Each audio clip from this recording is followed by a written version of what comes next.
શું હવે train diesel કે વીજળી વગર પણ દોડી શકે? શું માત્ર પાણીમાંથી બનેલું ઈંધણ હજારો ટનની ટ્રેન દોડાવી શકે? શું હાઇડ્રોજન ટ્રેન માટે અલગ પાટા બનાવવામાં આવ્યા છે કે સામાન્ય ટ્રેક પર જ દોડશે? આખરે ભારતની પહેલી હાઇડ્રોજન ટ્રેનમાં એવું શું ખાસ છે કે આખી દુનિયાનું ધ્યાન ખેંચાઈ રહ્યું છે? ચાલો જાણીએ ભારતની પહેલી હાઇડ્રોજન ટ્રેનમાં એવું શું ખાસ છે. લોકસત્તા શોમાં આપનું સ્વાગત છે. કલ્પના કરો તમે ટ્રેનમાં મુસાફરી કરી રહ્યા છો. ટ્રેન દોડી રહી છે પરંતુ ક્યાંય ડીઝલનો અવાજ નથી, ધુમાડો નથી અને છતાં ટ્રેન પૂર ઝડપે આગળ વધી રહી છે. આ કોઈ ફિલ્મનું દ્રશ્ય નથી, પરંતુ હવે ભારતમાં હકીકત બનવા જઈ રહ્યું છે. 17 જુલાઈથી ભારતીય રેલવે દેશની પહેલી હાઇડ્રોજન ફ્યુઅલ સેલ ટ્રેન શરૂ કરવા જઈ રહી છે. આ ટ્રેનને વડાપ્રધાન નરેન્દ્ર મોદીજી હરિયાણાના જીંદ રેલવે સ્ટેશનથી લીલી ઝંડી બતાવશે. આ સાથે ભારત હાઇડ્રોજન ટ્રેન શરૂ કરનારા ગણતરીના દેશોની યાદીમાં સત્તાવાર રીતે સામેલ થઈ જશે. એટલે આ લોન્ચ માત્ર નવી ટ્રેનની શરૂઆત નહીં, પરંતુ ભારતીય રેલવે માટે એક ઐતિહાસિક ક્ષણ પણ બની રહેશે. હરિયાણાના જીંદથી સોનીપત વચ્ચે દોડનારી આ ટ્રેન ભારત માટે માત્ર નવી ટ્રેન નથી, પરંતુ નવી ટેકનોલોજીના યુગની શરૂઆત છે. પણ દર્શક મિત્રો, સવાલ એ છે, આખરે આ ટ્રેન ચાલે કેવી રીતે? પણ એક મિનિટ, જો ટ્રેનમાં ડીઝલ જ નથી તો શું તેની અંદર કોઈ બેટરી લગાવવામાં આવી છે? જવાબ છે ના. આ ટ્રેન પોતાની જરૂરિયાત મુજબની વીજળી રસ્તામાં જ પોતે બનાવે છે, એટલે તેને ડીઝલની જરૂર પડતી નથી અને સામાન્ય ટ્રેનની જેમ ઉપરના વીજ તાર પર પણ આધાર રાખવો પડતો નથી. આ જ તેની સૌથી મોટી ખાસિયત છે.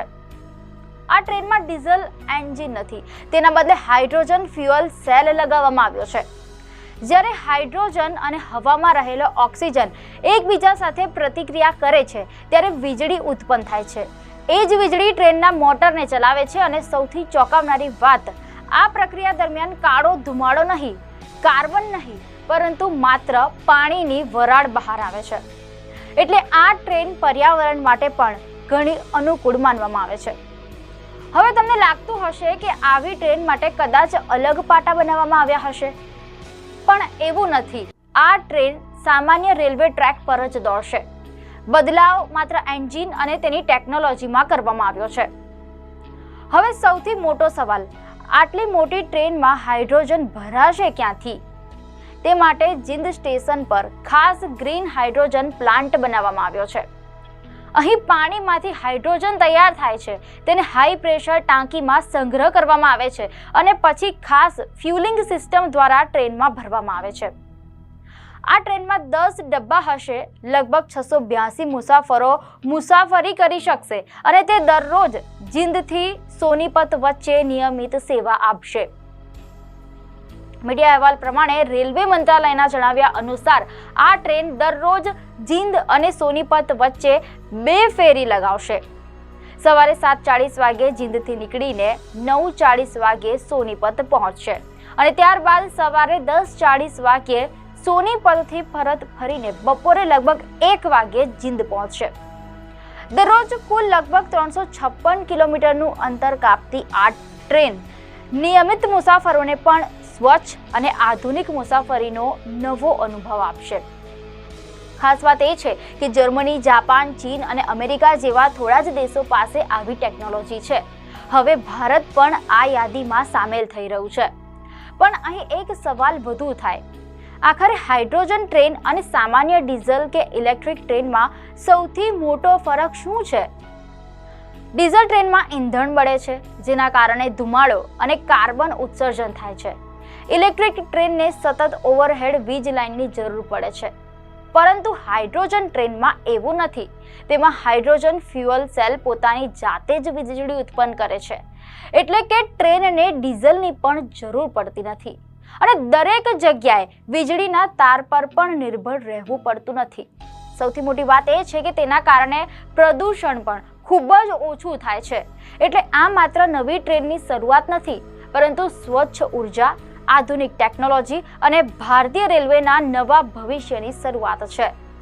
પરંતુ અહીં એક સવાલ વધુ ઊભો થાય છે, જો આ ટ્રેન એટલી જ આધુનિક છે તો શું તેમાં સામાન્ય ટ્રેન કરતાં વધુ જોખમ હશે? દર્શક મિત્રો, મીડિયા અહેવાલ અનુસાર ભારતીય રેલવેનું કહેવું છે કે હાઇડ્રોજનના સંગ્રહથી લઈને ફ્યુલિંગ સુધીની સમગ્ર પ્રક્રિયા આંતરરાષ્ટ્રીય સુરક્ષા ધોરણો મુજબ તૈયાર કરવામાં આવી છે, જેથી મુસાફરોની સુરક્ષા સાથે કોઈ સમાધાન ન થાય. પણ હવે સૌથી મોટો સવાલ એ છે કે આખરે આ ટ્રેનમાં હાઇડ્રોજન આવશે ક્યાંથી? શું કોઈ ટેન્કરમાં ભરીને લાવવામાં આવે છે કે પછી દરેક સ્ટેશન પર પેટ્રોલ પંપની જેમ હાઇડ્રોજન પંપ હશે?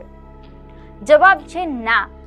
ભારતીય રેલવે આ પાયલટ પ્રોજેક્ટ માટે હરિયાણાના જિંદ સ્ટેશન પર જ ખાસ ગ્રીન હાઇડ્રોજન ઉત્પાદન પ્લાન્ટ તૈયાર કર્યો છે. અહીં સામાન્ય પાણીમાંથી હાઇડ્રોજન ગેસ બનાવવામાં આવે છે. તેના માટે ઇલેક્ટ્રોલિસિસ નામની પ્રક્રિયાનો ઉપયોગ થાય છે. સરળ ભાષામાં સમજીએ તો પાણીમાં વીજ પ્રવાહ પસાર કરવામાં આવે છે, જેના કારણે પાણીના અણુઓ તૂટી જાય છે અને તેમાંથી હાઇડ્રોજન અને ઓક્સિજન અલગ થઈ જાય છે. ત્યારબાદ હાઇડ્રોજન ગેસને સીધો ટ્રેનમાં ભરવામાં આવતો નથી. સૌપ્રથમ તેને ખૂબ જ ઊંચા દબાણવાળી વિશેષ ટાંકીઓમાં સુરક્ષિત રીતે સંગ્રહ કરવામાં આવે છે અને ત્યારબાદ ખાસ તૈયાર કરાયેલી હાઇડ્રોજન કમ્પ્રેશન સિસ્ટમ દ્વારા ગેસને વધુ દબાણ સાથે ટ્રેન સુધી પહોંચાડવામાં આવે છે અને ખાસ ફ્યુલિંગ સિસ્ટમથી ટ્રેનમાં ભરવામાં આવે છે. આ સમગ્ર પ્રક્રિયા સામાન્ય ડીઝલ ભરવા જેવી નથી, કારણ કે હાઇડ્રોજન અત્યંત હલકો અને ઝડપથી ફેલાઈ જતો ગેસ છે. તેથી તેની સુરક્ષા માટે આંતરરાષ્ટ્રીય ધોરણો પ્રમાણે ખાસ વ્યવસ્થા કરવામાં આવી છે. આ માટે petroleum and explosive safety organisation દ્વારા સ્ટોરેજ અને ફ્યુલિંગ સિસ્ટમને મંજૂરી પણ આપવામાં આવી છે. ઉપરાંત કોઈ ટેકનિકલ ખામી સર્જાય તો તેના માટે વધારાનો કમ્પ્રેસર અને જરૂરી સ્પેર પાર્ટ્સ પણ તૈયાર રાખવામાં આવ્યો છે. દર્શક મિત્રો, હવે એક રસપ્રદ વાત. ઘણા લોકોને લાગે છે કે હાઇડ્રોજન ટ્રેન માટે કદાચ નવા પાટા બનાવવાના પડ્યા હશે, પરંતુ એવું બિલકુલ નથી. આ ટ્રેન એ જ સામાન્ય રેલવે ટ્રેક પર દોડશે જ્યાં આજે ડીઝલ અને ઇલેક્ટ્રિક ટ્રેનો દોડે છે. એટલે મુસાફરોને કોઈ અલગ પ્રકારનો ટ્રેક જોવા નહીં મળે. બદલાવ માત્ર ટ્રેનના એન્જિન અને તેની ટેકનોલોજીમાં કરવામાં આવ્યો છે. હવે સવાલ એ છે કે ભારત માટે આ પ્રોજેક્ટ આટલો મહત્વનો કેમ માનવામાં આવે છે? કારણ કે હાલમાં દુનિયામાં માત્ર થોડાક દેશો જેમ કે જર્મની, જાપાન, ચીન અને અમેરિકા જ હાઇડ્રોજન ટ્રેન પર કામ કરી રહ્યા છે અથવા તો તેનો ઉપયોગ કરી રહ્યા છે. હવે ભારત પણ આ યાદીમાં જોડાઈ રહ્યું છે. રસપ્રદ વાત એ પણ છે કે શરૂઆતમાં આ પ્રોજેક્ટનો અંદાજિત ખર્ચ લગભગ 150 કરોડ રૂપિયા રાખવામાં આવ્યો હતો, પરંતુ નવી ટ્રેન બનાવવાના બદલે હાલની ડીઝલ ટ્રેનને હાઇડ્રોજન ટેકનોલોજીમાં ફેરવવાનો નિર્ણય લેવામાં આવ્યો, જેના કારણે ખર્ચ ઘટીને લગભગ 111.83 કરોડ રૂપિયા રહ્યો. એટલે ઓછી કિંમતમાં નવી ટેકનોલોજી વિકસાવવાનો પણ આ એક સફળ પ્રયાસ માનવામાં આવી રહ્યો છે. આ પગલું માત્ર નવી ટ્રેન શરૂ કરવાનું નથી, પરંતુ પ્રદૂષણ ઘટાડવું, સ્વચ્છ ઉર્જાનો ઉપયોગ વધારવો અને ભવિષ્યની પરિવહન વ્યવસ્થાને વધુ પર્યાવરણ મૈત્રી બનાવવાનો પ્રયાસ છે. અને આ તો માત્ર શરૂઆત છે. ભારત સરકારે નેશનલ ગ્રીન હાઇડ્રોજન મિશન હેઠળ વર્ષ 2030 સુધી ગ્રીન હાઇડ્રોજનના ઉત્પાદન ક્ષેત્રે વિશ્વમાં અગ્રણી બનવાનું લક્ષ્ય રાખ્યું છે.